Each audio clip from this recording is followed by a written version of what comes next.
आज हम chapter number 6 की बात करेंगे, जिसका नाम है पूंजी की लागत या cost of capital. Cost of capital क्या होता है? जब हम कोई पूंजी लेते हैं, यानी कि हम कोई उधार लेते हैं, तो उसके बदले में जो धनराशि हम चुकाते हैं उसे क्या कहते हैं? पूंजी की लागत। सोलोमन इजरा ने इसकी परिभाषा दी है, पूंजी की लागत अर्जनों की न्यूनतम वांछित दर या पूंजी व्ययों की कटौती दर है। ये क्या है? पूंजी की लागत की परिभाषा।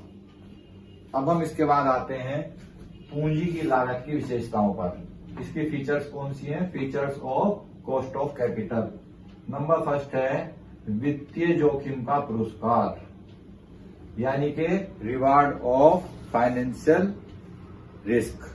तो फाइनेंशियल रिस्क के लिए क्या है? रिवार्ड है, क्योंकि हम जब कोई जोखिम लेते हैं, पैसा देते हैं, तो उसका हमें क्या होता है? जोखिम होता है, जिसके बदले में जो धनराशि हमें मिलती है वो पुरस्कार के रूप में होती है। इसलिए ये क्या है? विशेषता है इसकी।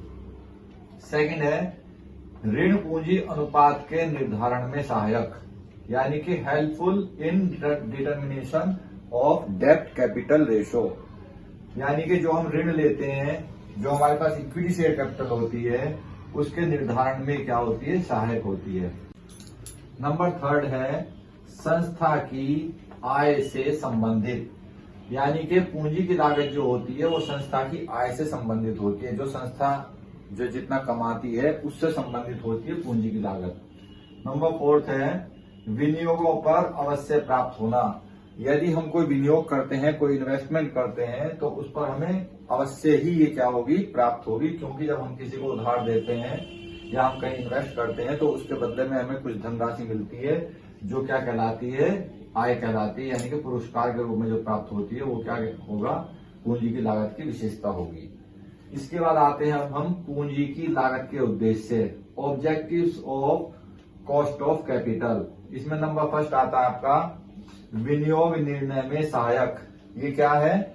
विनियोग निर्णय में सहायक है, यानी कि अगर हमारे पास कैपिटल है तो हम उसको क्या कर सकते हैं? हम इन्वेस्ट करने का डिसीजन ले सकते हैं, तो उसमें क्या होती है? हेल्पफुल होती है।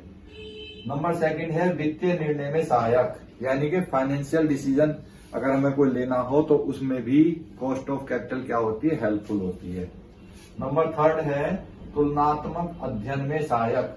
कंपैरेटिव स्टडी अगर हम करना चाहें तो उसके लिए भी कॉस्ट ऑफ कैपिटल क्या होती है? हेल्पफुल होती है। इसके बाद है पूंजी संरचना में सहायक। जो कैपिटल स्ट्रक्चर होता है उसको तैयार करने में भी ये क्या होती है? सहायक होती है। अब आता है पूंजी की लागत का महत्व, यानी कि importance of cost of capital. इसमें नंबर फर्स्ट है संतुलित पूंजी संरचना का निर्माण। हम क्या कर सकते हैं? पूंजी की लागत से संतुलित पूंजी संरचना का निर्माण कर सकते हैं। अपनी कैपिटल को देखकर हम एक ऐसा कैपिटल स्ट्रक्चर बना सकते हैं जो कि ऑप्टिमम हो, यानी कि अनुकूल हो। नंबर सेकंड है लाभांश निर्णय में सहायक।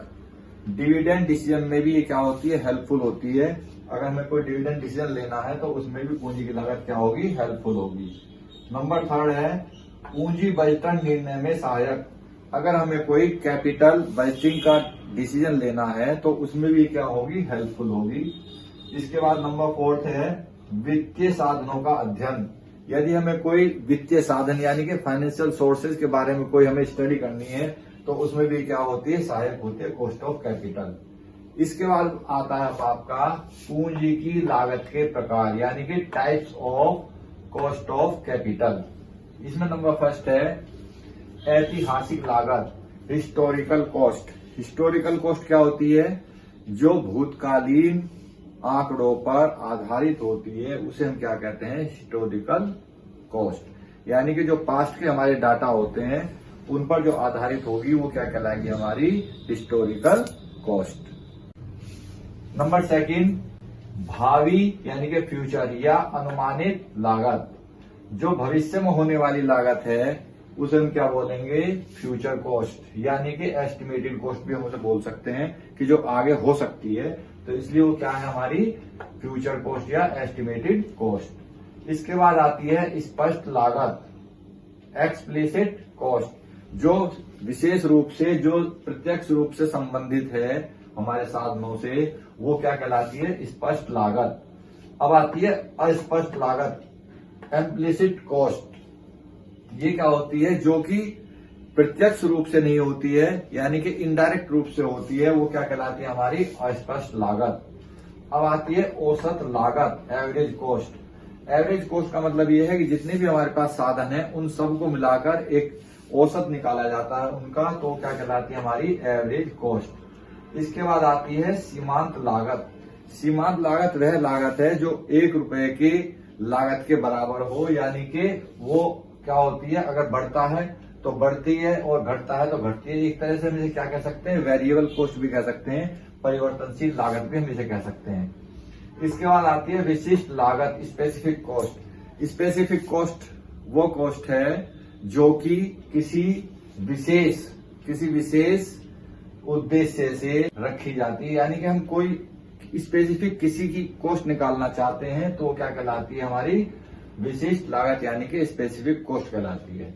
संयुक्त लागत, जितनी भी हमारे साधन हैं उन सब की इकट्ठी जो लागत होगी वो क्या कहलाएगी? हमारी संयुक्त लागत। अब चैप्टर 6 की जो कॉस्ट ऑफ कैपिटल चैप्टर है, इसकी थ्योरी पूरी हो चुकी है। अब थ्योरी के बाद मैं अगली वीडियो में आपको इसके न्यूमेरिकल स्टार्ट करा दूंगा, क्योंकि इसके फैक्टर्स बचे हुए हैं। फैक्टर्स में आपको वो सब न्यूमेरिकल आ जाएंगे, तो अगली वीडियो में मैं आपके इसके न्यूमेरिकल बताऊंगा आपको। और अगर आपको ये वीडियो अच्छी लगे तो आप इसे शेयर करें, लाइक करें, सब्सक्राइब करें। Thank you.